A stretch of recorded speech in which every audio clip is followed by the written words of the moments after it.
E aí, bora poupar e investir? Hoje, pessoal, o assunto do vídeo vai ser sobre notícias do mercado financeiro. Nesse vídeo, eu vou comentar um pouco sobre os balanços da empresa, algumas notícias que tivemos durante a semana. Então, vamos lá?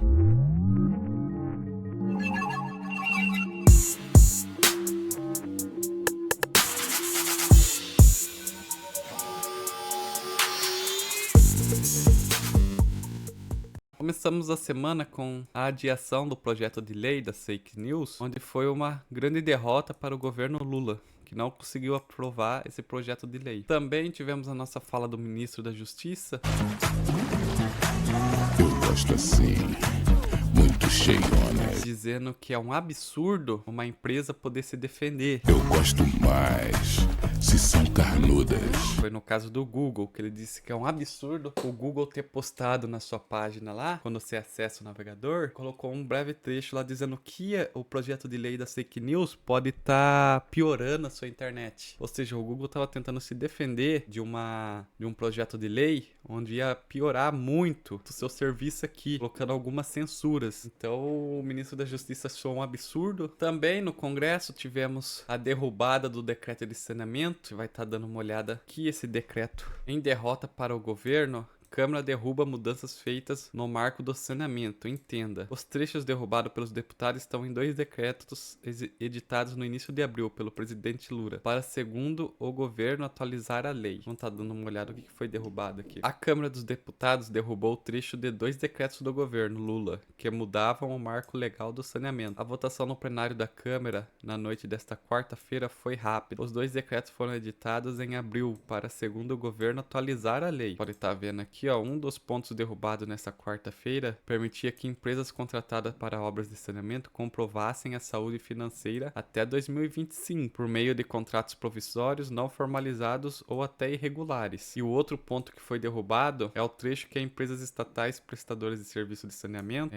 sem licitação em região metropolitana. Ou seja, a empresa poderia estar prestando um serviço de saneamento aí sem precisar estar fazendo uma licitação. Nessa semana também tivemos o anúncio da taxa Selic, onde o cupom decidiu manter os juros básicos da economia em 3,75, não subiu e nem caiu. E em comunicado, o BC diz que ambiente externo se mantém adverso. Ou seja, é complicado para o cupom estar baixando essa taxa de juros, quanto o ambiente externo, ou seja, os outros países estão com uma taxa de juros elevada e ainda estão subindo juros. Ninguém sabe o que vai acontecer daqui para frente, então eles decidiram manter essa taxa em 3,75. E lá nos Estados Unidos, o Banco Central dos Estados Unidos aumenta a taxa de juros em 0,25. Então, como eu falei, ninguém sabe o que está acontecendo. A inflação lá fora ainda está muito alta e os Estados Unidos aumentou mais 0,25 o ponto percentual da taxa deles. E é a décima alta de juros, décima alta de juros no país desde março de 2022. Ou seja, desde 2022 eles vêm subindo a taxa de juros. A taxa no país agora está na faixa entre 5% e 5,25%. Vamos estar dando uma olhada no nosso Ibovespa. Essa semana o Ibovespa abriu aqui nos seus 102 pontos, 102 mil pontos, 922. Teve uma queda aqui para os seus 101 pontos, 950, mas no fechamento da semana recuperou, foi para 105 mil pontos, uma alta de 2% só nessa semana. O dólar nessa semana, vamos estar dando uma olhada, o dólar abriu a semana nos R$ 5, aí teve um pico indo para seus R$ 5,02, logo caiu para os R$ 4,98, caiu mais um pouco para os R$ 4,93 e se manteve aqui nos R$ 4. Vamos começar com alguns balanços. Primeiro é da Taesa, a receita líquida regulatória subiu 13,7% na base anual para 598 milhões. Ou seja, a receita da Taesa subiu, os custos de despesa aumentaram 6,4%. As despesas aumentou também de 71 para 76 milhões. Teve um bom aumento aqui. O EBITDA regulatório aumentou 15% e ficou em 522 milhões. Já a margem EBITDA foi para praticamente a mesma de um ano atrás. Passou de 86 para 87. Realmente que é uma margem muito boa, né? 87%. Que a empresa continue mantendo essa margem. margem. Como resultado, a Taesa reportou lucro líquido regulatório de 215 milhões, 47% a mais que o primeiro TRI de 2022, ou seja, teve um aumento no lucro da empresa aqui. O número veio acima das projeções do mercado, vendeu o mercado, mas não trouxe nenhum dado muito fora da curva. Se manteve, deu uma subida, mas se manteve dentro do esperado. Também, com isso, a alavancagem da Taesa, dívida líquida e EBITDA, subiu de 3,7 para 3,9. Os resultados subiu, né? A receita subiu, o lucro subiu, mas porém a dívida também subiu. Pois o resultado, as ações chegaram a cair quase 5%. Depois desse resultado, o mercado não gostou muito desse resultado devido às dívidas, né? Chegou tendo uma queda de 5%. Como a gente pode estar vendo aqui, ó, foi nessa queda aqui, ó, caiu 5%, mas depois ela veio se recuperando aqui, foi só momentânea queda, e ela fechou a semana com 1,14% de alta. Também tivemos o balanço da Ambev, vamos estar olhando aqui, receita líquida de 20,5 bilhões entre janeiro e março, alta de 26% na comparação com o mesmo período de 2022. O custo dos produtos vendidos saltaram de 9,4 para 10,1 bilhões, e as despesas logísticas, comerciais e administrativas aumentaram de 14%, 5,9 bilhões. O EBITDA subiu 40% e ficou em 6,4 bilhões. Já a margem EBITDA subiu de 30% para 31%. A Ambev teve lucro líquido de 3,8 bilhões no primeiro trimestre de 2023, com 8% de alta na base anual. As vendas voltaram a subir, ajudadas pelo primeiro carnaval completo desde o início da pandemia. Nesse ano nós tivemos o primeiro carnaval desde que teve a pandemia e deu uma ajudada. Um dos destaques comerciais foi o aumento de vendas das cervejas premium das marcas Original, Fanta, Stella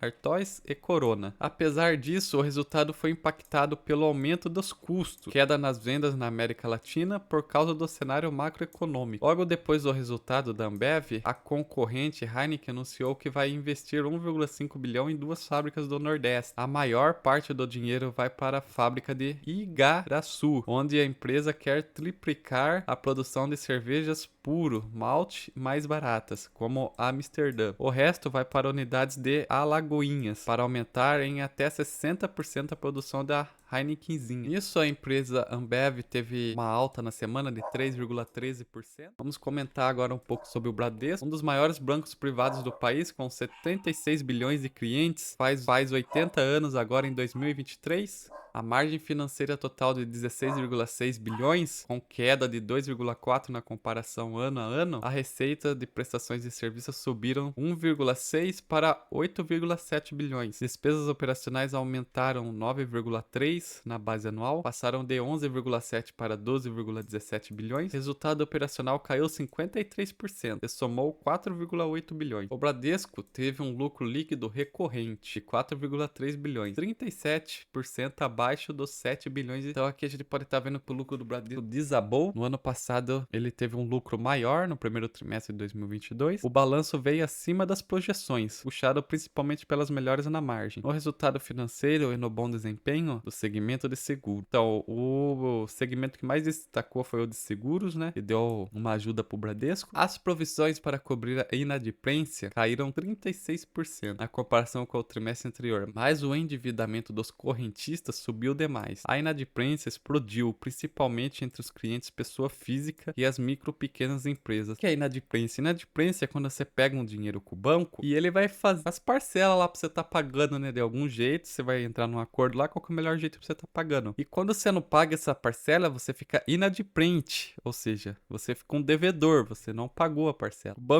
O Banco Bradesco teve uma alta nessa semana de 8,28%. O Banco Bradesco teve uma alta nessa semana de 8,28%. Uma olhada no resultado da empresa Prio, ex-empresa chamada PetroRio, né? Receita total subiu 82% na base anual e foi recorde para um trimestre, batendo os 564 milhões de dólares. O custo dos produtos vendidos aumentaram em 97% para 89 milhões. O EBITDA ajustado subiu 66%, aos 379 milhões de dólares. A margem EBITDA caiu de 74% para 72%. Também a Prio reportou um lucro líquido de 231 milhões em janeiro a março, 1% acima dos 228 milhões do primeiro trimestre de 2022. A Prio é especializada no desenvolvimento de campos maduros e opera em alto mar os campos de Polvo, Tubarão Martelo, Frade e Albacora do Leste, todos na bacia do campo. Esse último, Albacora Leste, a Petrobras vendeu por 2,2 bilhões de dólares e a Prio assumiu as operações no dia 26 de janeiro. O campo foi responsável por 20% da receita da Prio e fez a empresa atingir mais de 90 mil barris de óleo por dia no fechamento de março. É uma aquisição muito boa aqui. A Prio teve uma alta de 1,9% nos últimos 5 dias. Vamos estar dando uma olhada agora na Via Varejo, né? A receita líquida de 7,3 bilhões, praticamente a mesma do primeiro trimestre de 2022. O custo das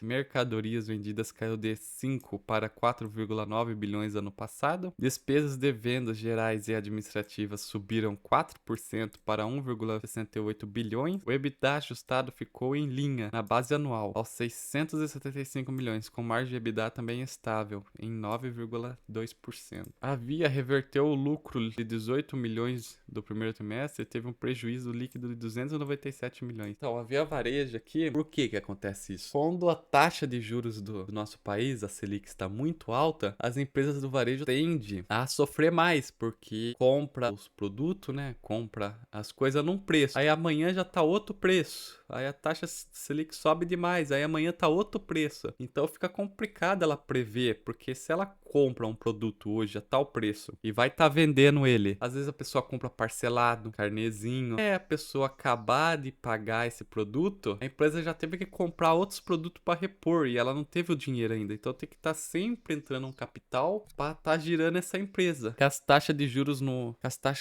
no alto, os empréstimos ficam mais caros para ela estar pegando um dinheiro com o banco. Fica muito complicado ele estar prevendo como que vai ser o cenário à frente. Foi o terceiro trimestre seguido de perdas, que somam mais de 650 milhões nos últimos 12 meses. Só como os resultados financeiros, que são juros pagos pela empresa, mais os custos para adiantar os recebíveis, a Via perdeu 827 milhões, quase o dobro na comparação com o primeiro trimestre do ano passado. Obviamente, a empresa não está com uma posição de caixa saudável. Vai fazer mais uma emissão de debutantes para levantar 1,1 bi. Vai precisar injetar mais um pouco de dinheiro, né? E vai estar fazendo aí, como a gente já viu aqui, mais uma emissão de debutantes. Nessa semana, a empresa teve uma alta de 10,17%.